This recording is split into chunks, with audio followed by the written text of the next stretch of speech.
'cause I don't give a fuck what you say. Yeah, I'ma do shit my way. So you can go kick rocks, I'ma stack bricks up, build what I want to make.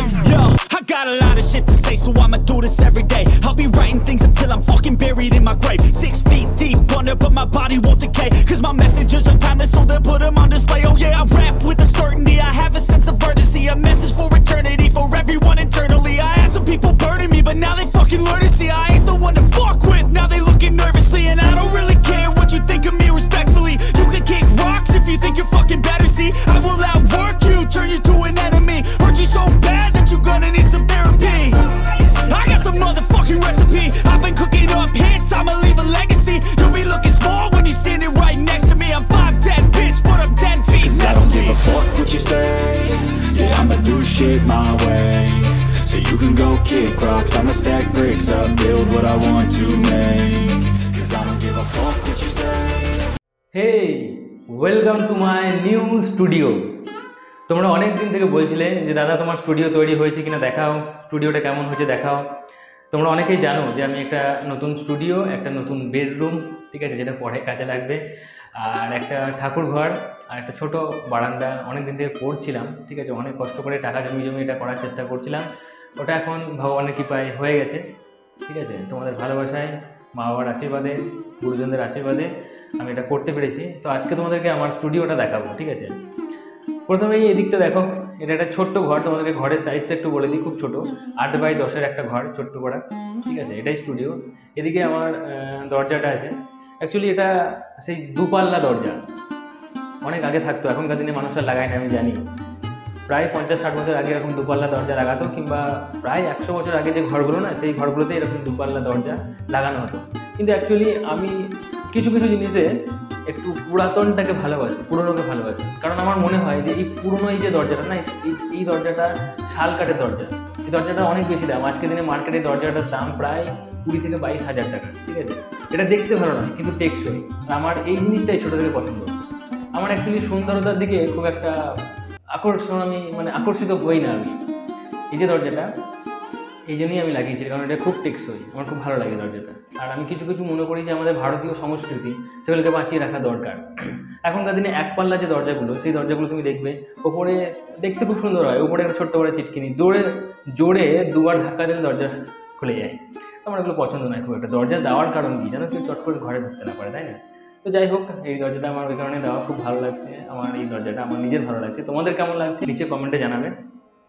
এদিকে যে জানলাটা, সেটাও তোমাদেরকে দেখাই, ঠিক আছে। এই যে জানলাটা দেখছো, এগুলো ওই 4 পাল্লা জানলা, এটাও শাল কাঠের, ঠিক আছে। এই যে 4 পাল্লা জানলা, এগুলোও প্রায় সেই 50-60 বছর আগে সবাই লাগাতো, কিন্তু আমার ভালো লাগে যেহেতু, সেহেতু আমি এগুলো লাগিয়েছি। প্রত্যেকটা ঘরেই এরকম দরজা জানলা আমি লাগিয়েছি। তো এইদিকে যে কালারটা হয়েছে না, একদম ওয়াল পুটি দিয়েছি, এই ঘরটাই ওয়াল পুটি দিয়েছি, বেডরুম বা বারান্দা ঠাকুর ঘরগুলো দিইনি। এই ওয়াল পুটিটা অ্যাকচুয়ালি ক্রিম কালার, এটা ঠিক আছে, ক্রিম কালার দেওয়া হয়েছে এখানে। খুব চোখা কালার আমার পছন্দ নয়। একদিকটা দিয়েছি, এই দিকটা খুব চকচকে কালার দিয়েছি, হলুদ কালার, এদিকটা ব্যাকগ্রাউন্ড করার জন্য এই কালারটা দেওয়া হয়েছে, ঠিক আছে, হলুদ কালার। আর এই দিকটাতেও ওই দিকটাতেও ওই ক্রিম কালারটাই দেওয়া আছে, 3 দিক ক্রিম কালার, একদিক হলুদ কালার দেওয়া হয়েছে, ঠিক আছে।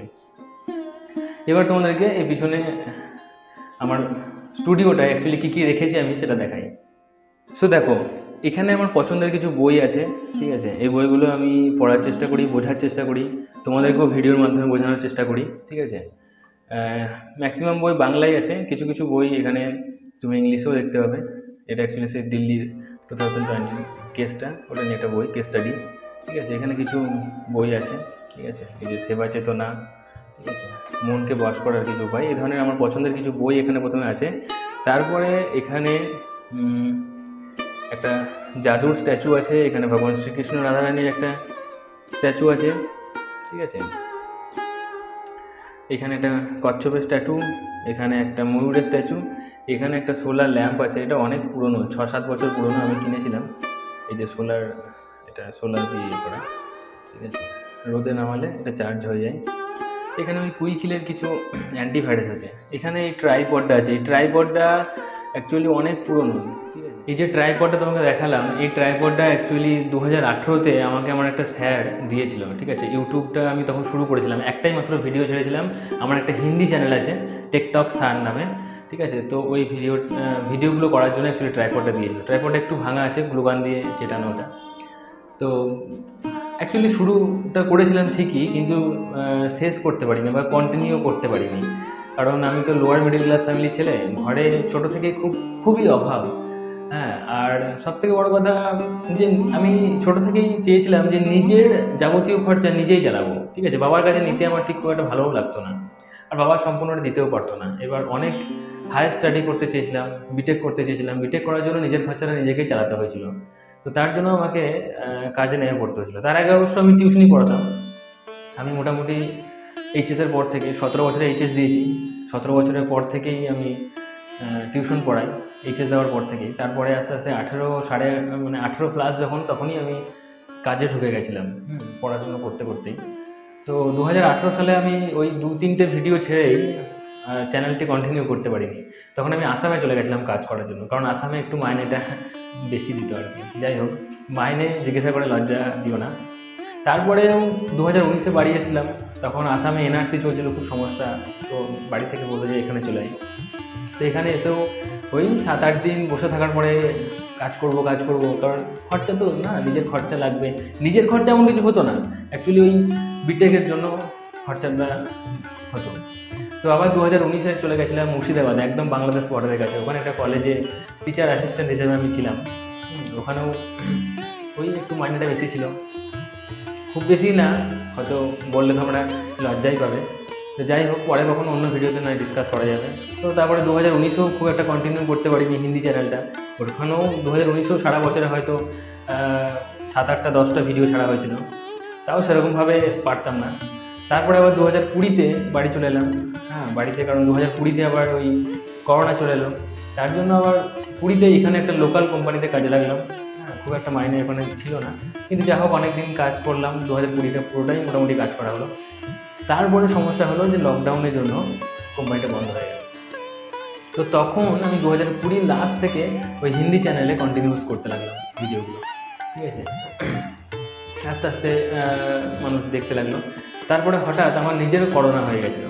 করোনা কীভাবে হয়েছিল সেই ভিডিওটা না আমি একটা বাংলা চ্যানেলে আপলোডও করেছিলাম। মানে তখন করোনা থেকে উঠেই প্রথম মনে হলো যে এই ভিডিওটা একটু আপলোড করি, কারণ হিন্দি চ্যানেলে অনেকজন অনেক দিন থেকে আমাকে জিজ্ঞাসা করছিল যে দাদা কী ব্যাপার, ভিডিও আসছে না, প্রচুর কমেন্ট এসেছিলো।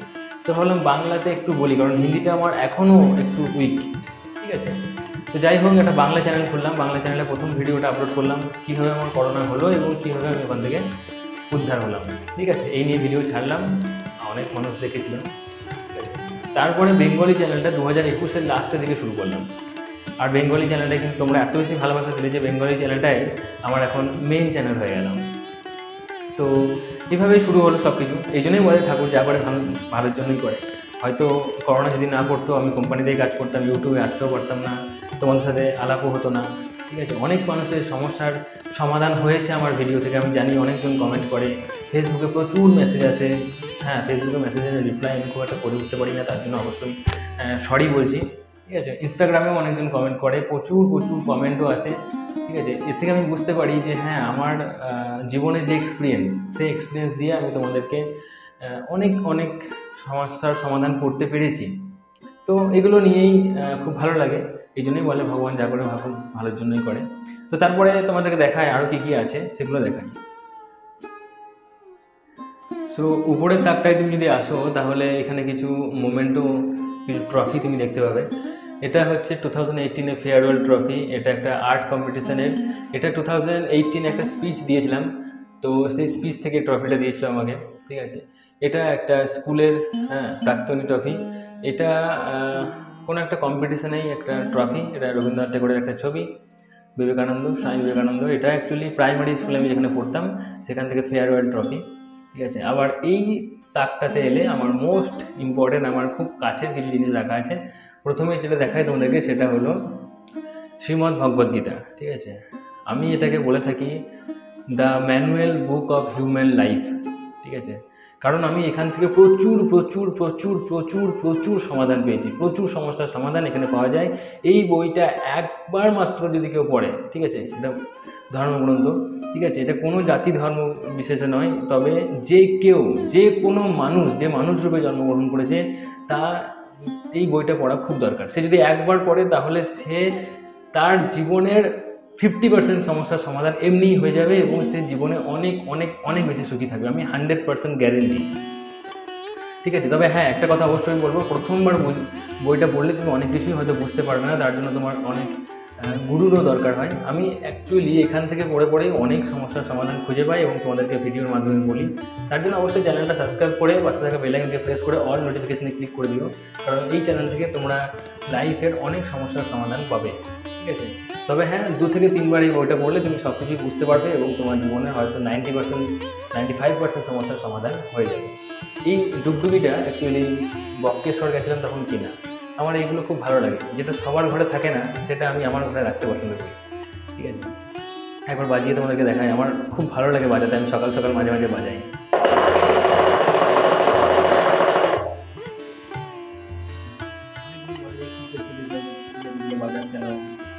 যাই হোক, আমার খুব ভালো লাগে ডুগডুগিটা বাজাতে। এটা একটা রাধাকৃষ্ণর পোর্ট্রেট, যেটা বহুদিন থেকে আমার কাছে আছে, প্রায় 7-8 বছর হয়ে গেল। এটা একটা ঘোড়া, এই ঘোড়াটা না আমার খুব প্রিয়, ঠিক আছে। এই ঘোড়াটা আমাদের সামনে বাড়ি একটা দাদু আছে, আমাদের ছোটোবেলার শিক্ষক, উনি আমাদেরকে অনেক পড়িয়েছেন, অনেক কিছু বুঝিয়েছিলেন, অনেক কিছু শিখিয়েছেন, ওনার কাছ থেকে অনেক কিছু শিখতে পেরেছি। উনি একদিন খুব ভালোবেসে আমাকে একটা গিফট করেছিলেন, তো তখন থেকে ঘোড়াটা আছে আমার কাছে, প্রায় 15-16 বছর হয়ে গেল ঘোড়াটা আছে, আমার খুব প্রিয়। আর এটা আমাদের ফ্যামিলি ফটো, তখন আমি ক্লাস 9-এ পড়তাম। ব্ল্যাক কালারের যেটা, সেটাই আমি, রেড কালারের ওটা আমার ভাই, এদিকে আমার মা, এদিকে বাবা।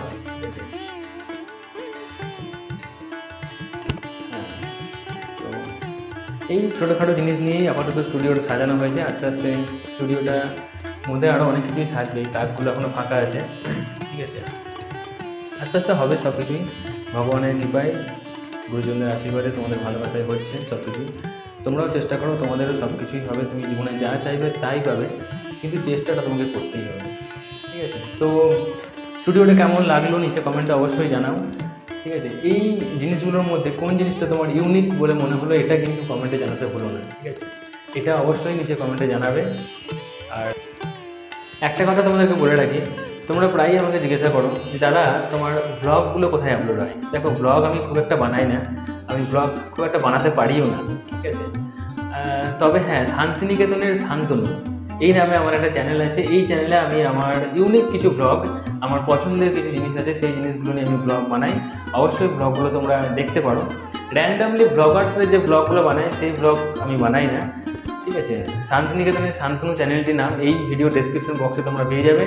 আর হ্যাঁ, আমার একটা হিন্দি চ্যানেলও আছে, যারা হিন্দি পছন্দ করো, এখন আমি আপাতত টেলিকম রিলেটেড নিউজ দিই সেখানে, সেগুলো শুনতে যারা পছন্দ করো তারা অবশ্যই দেখতে পারো। ওই চ্যানেলের লিঙ্কটাও তোমরা এই ভিডিও ডেসক্রিপশন বক্সে পেয়ে যাবে।